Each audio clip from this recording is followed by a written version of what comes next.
तो ठीक है, अब जो हम लोगों का आज का जो दिन है, आज हम लोग अपने प्रोजेक्ट के तीसरे दिन पे आ गए हैं और हमारा जो तीसरा दिन है, आज हम लोग किशोरावस्था के दौरान होने वाले सामाजिक और भावनात्मक परिवर्तन, कैसे आप लोगों की सोच में क्या परिवर्तन आता है, आप लोग किस तरीके से बात करते हैं। इस संसार में कोई भी भावनात्मक न हो ऐसा हो ही नहीं सकता है। इमोशन, जो भावना है, जो फीलिंग्स है, वो सबके अंदर है, ठीक है।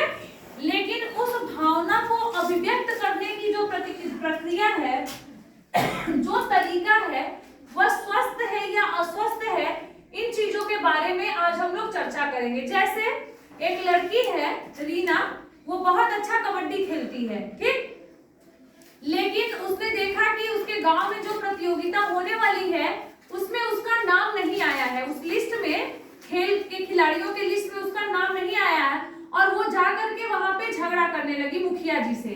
तो क्या बताइए, ये जो वो झगड़ा करने लगी, क्या ये सही है? नहीं। क्या वह अपने भावनाओं को, यदि वो अच्छा खेलती है तो वो जाकर के वहां पे बोल सकती थी, बता सकती थी? झगड़ने से अच्छा है कि वह अपनी बातों को वहां पे जाकर के रखे। तो इस अवस्था में ये कुछ उसकी भी सोच की गलती है या भावनाओं को वो ठीक प्रकार से अभिव्यक्त नहीं कर पाई। ठीक उसी प्रकार से इस अवस्था में जो बच्चे होते हैं वो काफी एग्रेसिव होते हैं। एग्रेसिव का मतलब क्या होता है? गुस्सैल होते हैं। और सबसे बड़ा दुश्मन इस अवस्था में आपके कौन है? आपके माता पिता, आपके गुरुजन, ऐसे व्यक्ति या ऐसे लोग जो आपको सही रास्ता दिखाते हैं, सही मार्ग पे चलने के लिए बोलेंगे, सही काम को करने के लिए बोलेंगे।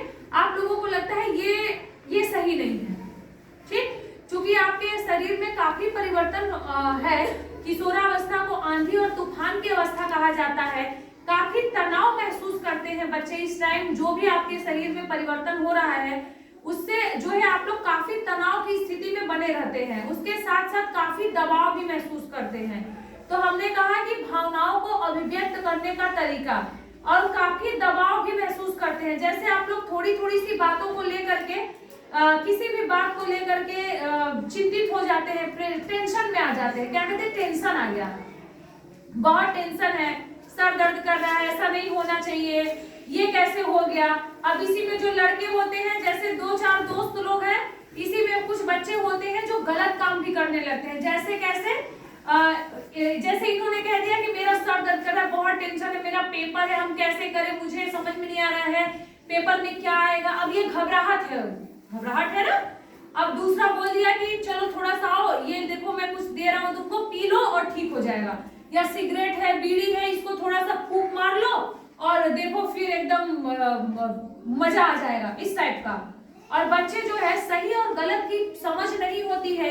कौन से रिश्ते ऐसे हैं जो उनके लिए सही है, कौन से रिश्ते ऐसे हैं जो उनके लिए गलत है, और इसकी वजह से सही और गलत में फैसला वो नहीं कर पाते हैं और काफी गलत काम करते हैं। उसके साथ साथ भावनात्मक रूप से यदि देखा जाए तो जो लड़के होते हैं वो लड़कियों के प्रति आकर्षित होते हैं, और जो लड़कियां होती हैं वो लड़कों के प्रति आकर्षित होते हैं। ऐसा इस उम्र में होता है, सबके साथ हुआ है और होता भी है।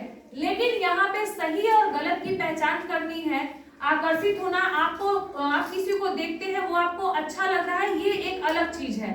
लेकिन आप उसके साथ जो है हमेशा के लिए जुड़ जाएं, आपको ये लगता है कि बस सारी दुनिया यहीं पे है।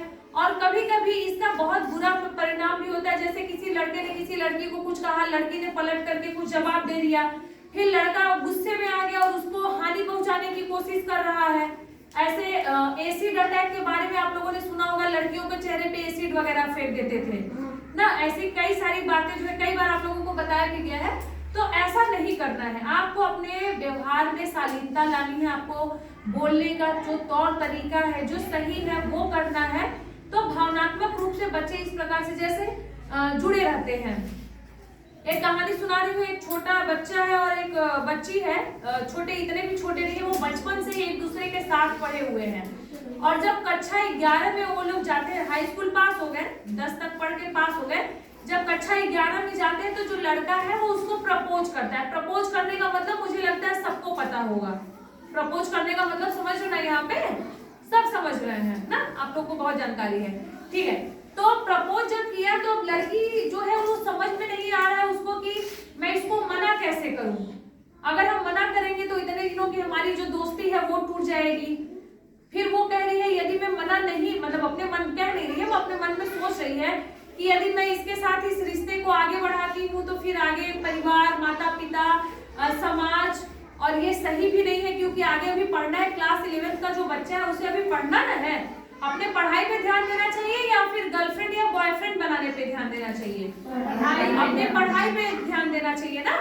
तो इस प्रकार से बहुत सारे परिवर्तन होते हैं समाज में। अब आप लोग जो है लीडर बनना चाहते हैं, ठीक है ना, आप अपनी सोच के अनुसार काम करना चाहते हैं। आपको लगता है कि जो हम सोच रहे हैं वही जो है हम करें। उसके साथ साथ कुछ लोग होते हैं, इसी में से कुछ ऐसे बच्चे होंगे जो लीडर बन के रहना चाह रहे हैं। लीडर मींस, लीडर मतलब नेता, नेतृत्व करना चाहते हैं कि हम चलो ठीक है हम ये काम कर रहे हैं, और कुछ लोग होंगे ग्रुप वाले जो हाँ ये सही कह रहा है, ये ठीक है ना, इस तरह से। तो इस तरह से सामाजिक और भावनात्मक परिवर्तन होते हैं। इस समय में आप लोगों को अपने भावनाओं को कंट्रोल करके रहना चाहिए। जो सही और गलत है उसकी समझ होनी चाहिए। यदि आपको कोई भी बात है नहीं समझ में आ रहा है, यदि आप लोगों से लगता है कि ये क्या करना चाहिए, तो ऐसे मुद्दों पे आप खुल करके अपने परिवार में भी बात कर सकते हैं। आप लोग हम लोगों से भी बता सकते हैं। यदि आपके साथ ऐसी कोई भी घटना घटित होती है या फिर कहीं भी आपको ऐसा कुछ भी लगता है तो आप लोग हमें बता सकते हैं। उसके साथ साथ आपको अपने व्यवहार में शालीनता लानी है, अपने व्यवहार में परिवर्तन करना है, अपना बातचीत करने का जो तरीका है उसमें परिवर्तन करना है। ऐसे चिल्ला करके किसी से नहीं बोल देना चाहिए, ठीक है ना। ऐसा नहीं आपस में लड़ रहे हैं, झगड़ रहे हैं, गाली गलौज कर रहे हैं, बात करने का तरीका सही नहीं है, किसी भी वे में आप बोल रहे हैं, कुछ भी कह दे रहे हैं, तो ये सारी चीजें जो है वो गलत है।